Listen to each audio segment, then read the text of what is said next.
Hi, it's Leah Richheimer for the Ladies Talk Show. Thank you for being with us. We have so many questions for chapter 4. We don't know what we're doing with ourselves. Okay, so we're just going to get right into it. Ilana, go shoot me the first one, and let's go as fast as we can. Get them all done for chapter 4. Okay, so we have a question from Sari, who wants to know if this method of clarifying our needs is helpful in dating too. My daughter is in Shidduchim and has a hard time differentiating between what she wants in a husband and what she needs. But since she's never been married, how would she really know? That's fantastic, and she will know. Actually, I advise all singles to go through and figure out what their wants are and what their needs are, because usually singles, even though they've never been married or they've been married before or whatever, they don't know what their deep needs are. And knowing what your deep needs are is the only way you have a chance of getting them met, okay? So we're going to work very, very hard on getting all of the wants, all of the needs, all written down, and then cross out all the wants, cross out all the personality traits rather than the character traits.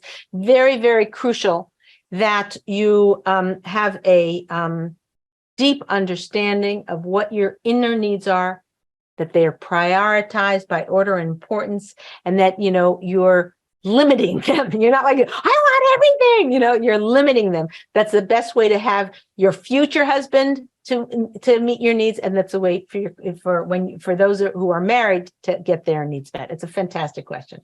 Okay, go ahead. What's the next one?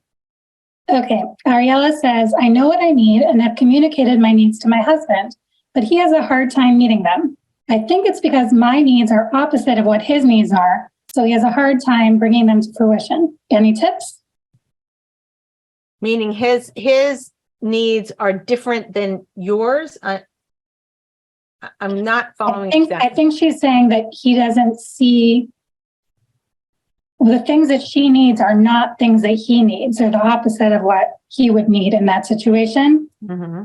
So he's a hard time seeing why she would need something in that situation when he would need the opposite. I see. Very good. Like I get this a lot with people saying, my husband, when he's upset, he needs space. When I'm upset, I need him. It's like, you can't really win. You can't win for losing or whatever. So, you know what? I'm going to move you over here, Ilana, because I cannot see you. Hold on a second. And I just need to, that was very smart. Okay. You can't see me as well, but I can at least see you. Okay. Because also I was looking over here, the studio, and so it's like, where is she looking? So, okay. You're here. Okay, so the issue is that this is just a trial and error thing. The more a woman tries and works to meet her husband's needs, the more he'll even care about what her needs are. Like a woman, a man won't even be on his radar. He spent his whole life, maybe 20 years, maybe 25. Whenever he got married, he never had to think about somebody else's needs. And now he's got to think about your needs. It's like, it's the farthest thing from his mind. So you have to know that the more a woman takes his needs into consideration and tries to figure and make him happy and please his needs, the more a woman tries to do that, the higher chance that a man will try with a woman, but he'll never get it as much as he should or as a woman can, but he will make an effort in that. So when he is meeting her needs, let's say she's upset and he knows he wants space when he's upset. So she's upset, so he gives her space. Now she's got to communicate to him, and not in a way by saying, I need you, why are you for me? But just say, we have different ways of dealing with things. When I'm upset, I need you to just sit there and let me fetch and let me complain and tell you all the problems and what's bothering me. And, that's what I need. And if she expresses her needs in a way that's kindly and that's clear, it's more important. Most important is to have it clear. If she expresses that to him clearly, believe me, he's going to do his best to try. He'll try. He may fail, and you might have to remind him 400 times. It may never sink in his head, and now that's who he is. Okay. And women always say, why don't you tell him 100 times? It's true. It's annoying. I don't know why God created them that way, where we have to tell them 100 times. But guess what? If you tell them 100 times, they'll please you 100 times. You know, you're like, okay, well, that's just the way it is. You have to remember them. You remember all the things about him. You're a relationship being and he's a doing being. You know, it's just two different planets. So when you are reminding him, don't be mad at him for reminding him he's a man, and you be mad at, God forbid, you know, well, you can't be mad, you know, be upset at God for creating him that way. That's how men were created. And you might have to tell him 100 times or every time, I need you now. I'm feeling upset. I need you to just drop whatever you're doing and come and sit with me, or I need you to listen to me, or I need you to leave work and come home and listen to me cry. But you have to be reasonable. And the more he tries to please you, the more you can let him off the hook for, okay, I'm really feeling upset, but this time it's okay, as long as your deep needs are being met enough. Okay. Excellent question. Okay. Go ahead, Ilana. Okay. Nachat says, my husband grew up in a house where no one treated anyone with respect and always spoke harshly and blamed each other. My top need is to be spoken to with respect, even when we're upset. How can I get my need met when my husband has no clue how to behave this way?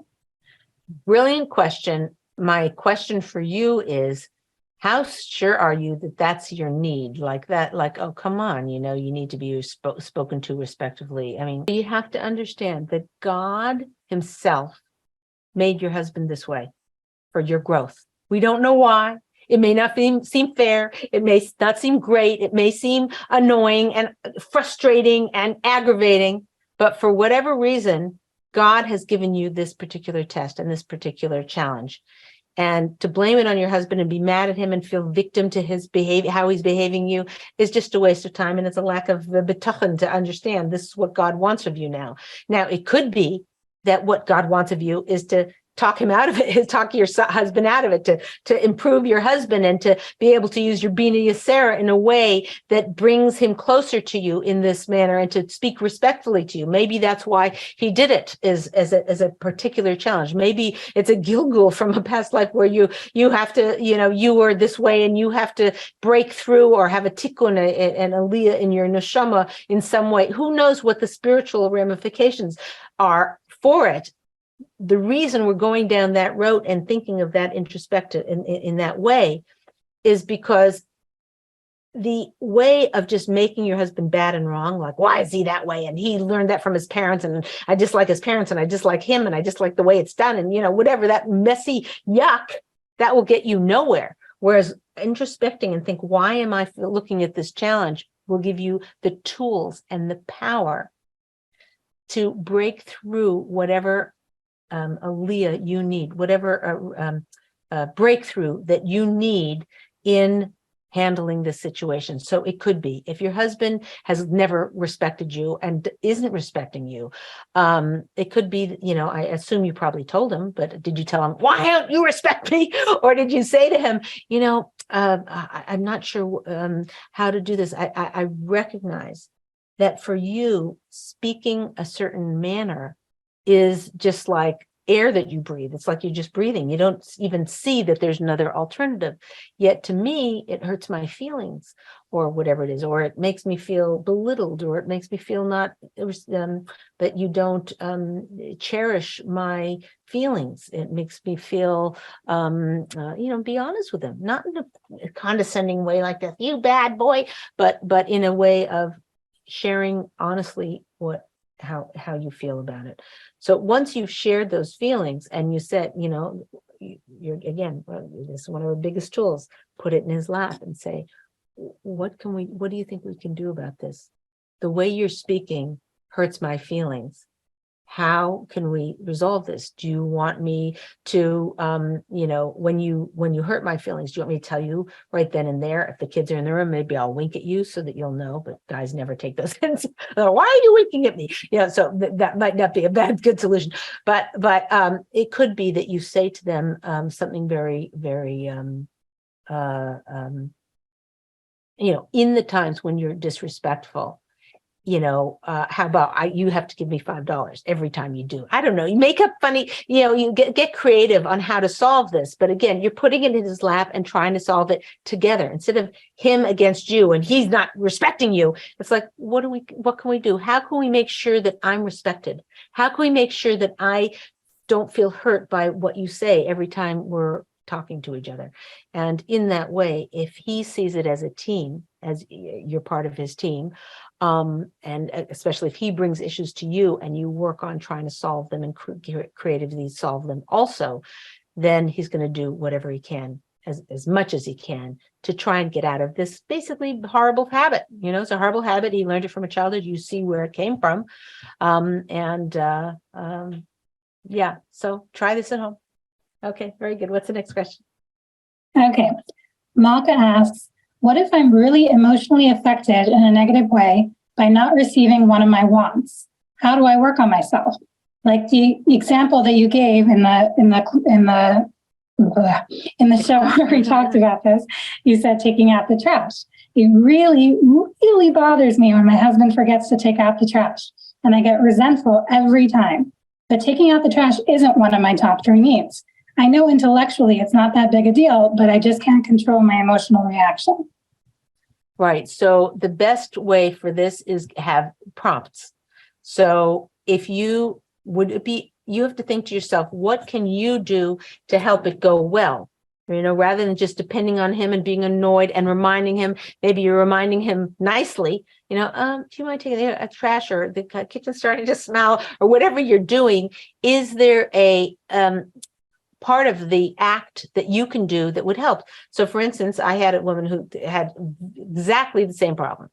And what I said to her is, what part of taking out the trash bothers you? She said, the whole thing. I said, no, like, is taking the bag and gathering it out the part that bothers you? Is walking it outside the part that bothers you? Is it putting the next bag in that bothers you? What part bothers you? She thought for a minute. She goes, it all bothers me. I want him to do the whole thing. But the part that bothers me the most is having to go outside, because then I have to put a sweater on and I have to put shoes on. And it's just like, really, when he comes in from work, he already has his shoes on. So after dinner, it would be so much easier for him than it would be for me. So I said, how about you just take it out of the thing and put the new bag in and leave it by the door? She said, I could do that. So I wished I could say that it solved the whole problem, because then it sat by the door, for longer than she was happy with. But it definitely, that she never had to say a word. It eventually got taken out when it was by the door, when it was in the garbage pail and the thing was closed or whatever, under her sink or whatever. It never even entered his mind that it was something to do. And so she ended up being his police. Ladies, I always recommend never, ever, ever be your husband's police. If he says, oh, wake me up for chakras, wake me up in the morning, I'm going to take a nap, wake me up, right? Say, oh, do you mind setting an alarm? Do you mind setting your phone? Do you mind, whatever, any other way besides the wife being the police? No, it doesn't bother me. I'd rather you wake me up. It's more softer and gentler. Do you mind setting an alarm? Do you mind, I just don't be his police. It's such a bad setup, because if he goes through difficulty and he, let's say he has jet lag and he, you're waking him up and now you become an annoyance, and what a bad setup, so same thing with the garbage. Rather than it being you reminding him when to take the garbage out, just take it out the bag and put it by the door. And this is across the board for anything that you're doing that you're feeling frustrated about, is to find alternate ways that actually work. Not everything can be perfect, but it can, if with a little bit of forethought and a little bit of planning, a lot of the day-to-day irritations and things that bother us or whatever, a lot of them on the day-to-day basis, if you put some thought to it, you can solve. And some of them are just like a $5 hook. The husband comes home every day. He throws his coat on the couch. And you're like, I just cleaned the living room. How dare you want it? It's my house. I should be able to put my coat where I want to put my, whatever. For $5, you buy a hook. He walks in the door and there's a hook. And okay, you may not want the coat hanging in the hallway. You'd rather him take a hanger and put it in the closet. You've been nagging him for 15 years to do that. Hasn't happened.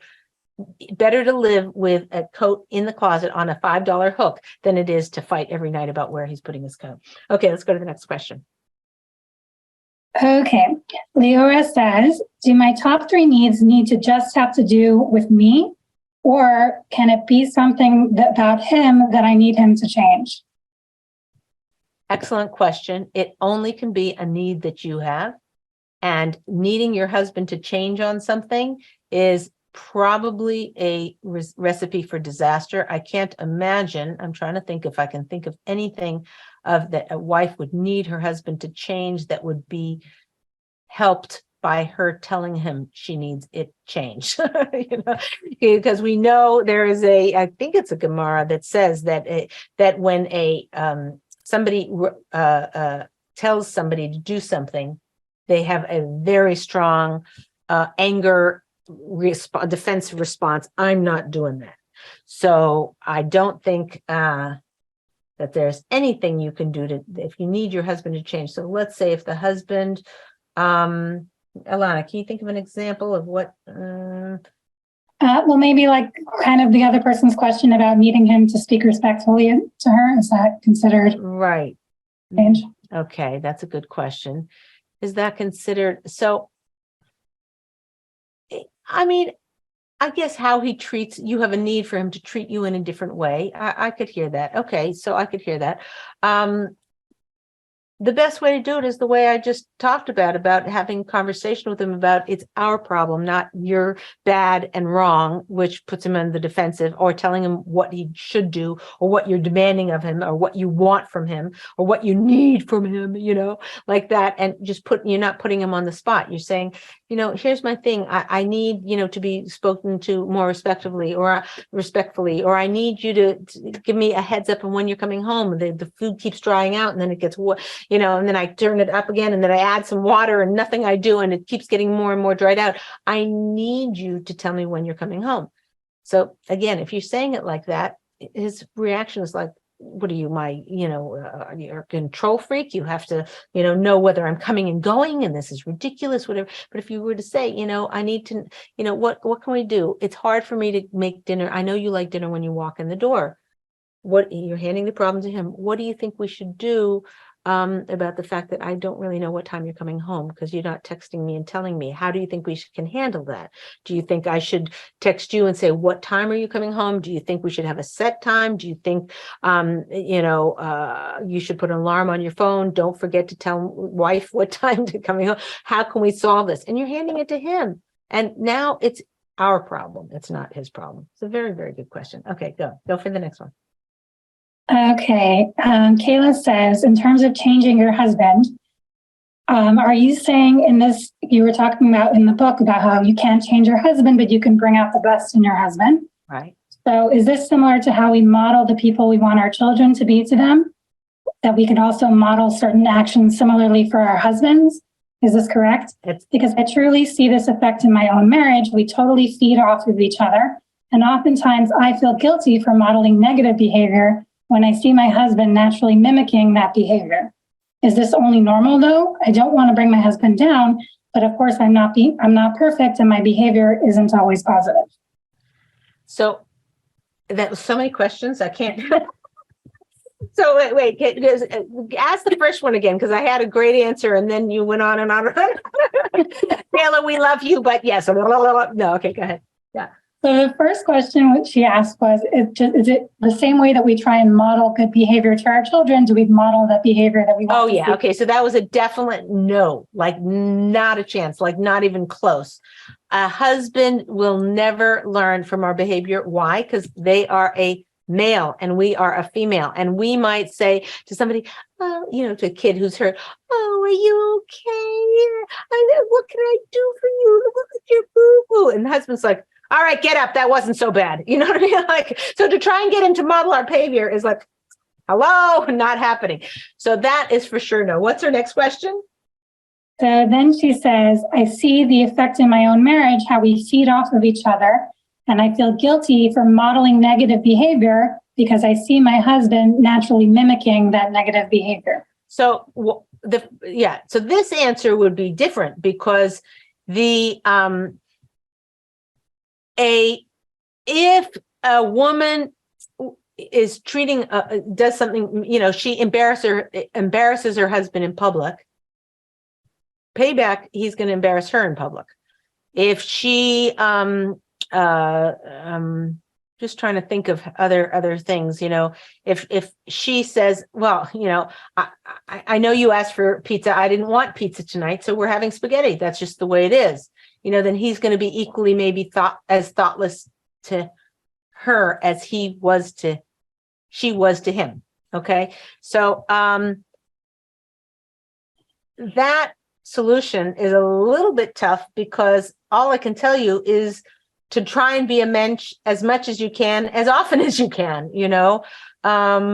and if you can't control yourself, then, work on self-mastery, work on being kinder, take courses on it, take a CRM, go to classes on, how to control anger, or how to be a better person, or how to treat people better, or read a book on how to make friends and influence people. I'm not recommending a particular book, but I know that was a popular one. I don't even know if it's a good one or not. I just heard the title. I mean, it was a great title, right? So, it's kind of like learning how to, enroll people in doing what you want instead of telling them. Everybody boss knows, if in corporate America, if you have a team and you say, oh, here's what we're doing, you're going to get a lot of pushback and a lot of nobody. But if you get buy-in and say, what do you think we should do? Oh, good idea.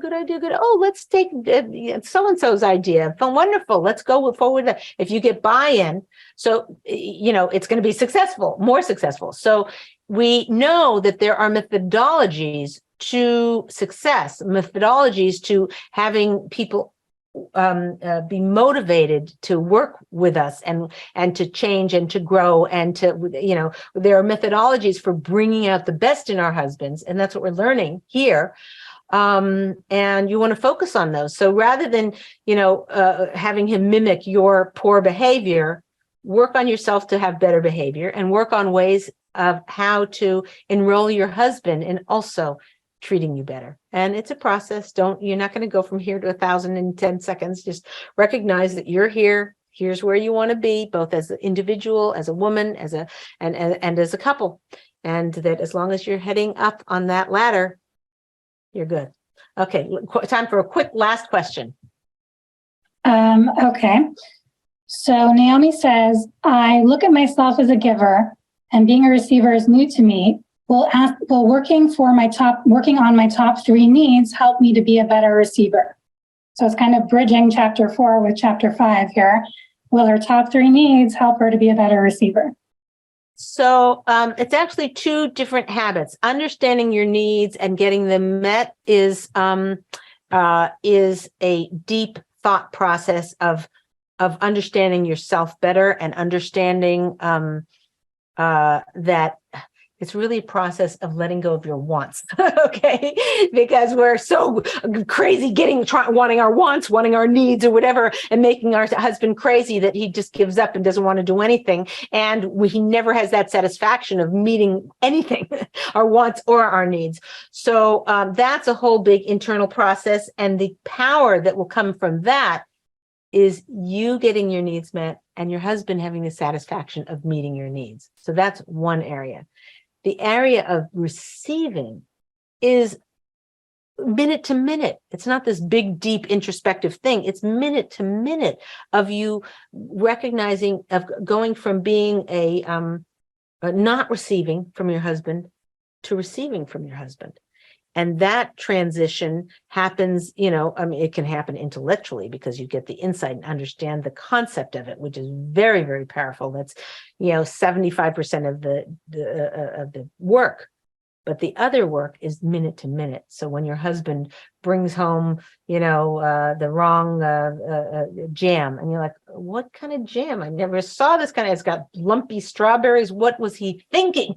You're still receiving, how to receive is a moment to moment thing. Your husband walks through the door, and you've got hands full of this and hands full of that, and you're trying to pick up something else, and he walks up to you and he hands you he said, oh, look at the cute flowers I found, the cute napkins I found with a flower on them. I thought you'd love these. Your hands are full. You got laundry here. A kid's grabbing your leg, and you're like, go away. That's what you're thinking.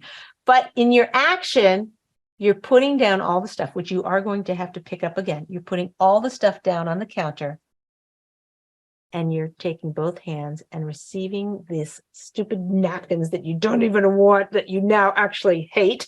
No, joking, but whatever you, and you're like, oh, thanks. That was so thoughtful of you. That process is day to day. It doesn't have what to do with your need, your inner needs. It has to do with just being this genuine, loving receiver and doing everything to bring this holy bracha into your home, because what he's giving you is bringing, and you receiving it is bringing the Shekhinah into your home. Okay, this is Leah Richheimer for the Ladies Talk Show. Thank you for joining us. Stay tuned for more wonderful shows. We look forward to seeing you, and thank you so much for being with us. Oh, homework. Okay. One time this week, when your husband gives you something, no matter how cluttered your life is at the moment, stop what you're doing and receive it. Whether it's a compliment, whether he comes in to say, oh, by the way, we got the mail from such and such, and you could care less. You got a phone call, you got the principal on the line, you've got an email, you've got whatever he's coming to bring to you, you definitely don't want it. Receive it anyway and watch the bracha flow into your home. See you next time.